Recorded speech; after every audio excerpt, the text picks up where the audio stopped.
Hey guys, welcome back to How to Online. In this video, I'm going to show you how to save pictures from Pinterest to your gallery, right? And make sure that you are using the updated version of Pinterest. So let's go into the Pinterest mobile application here.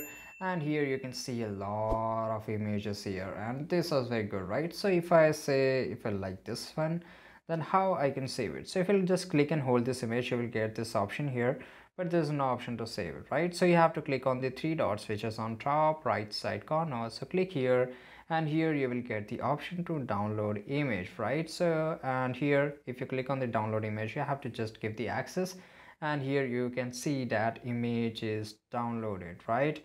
And it's pretty easy guys. Even you can save it and you can just search more images like this, and this is pretty easy. So I hope you found this video really useful, and if you did, leave a comment down below. Make sure to like this video and also subscribe our channel. See you guys in the next video.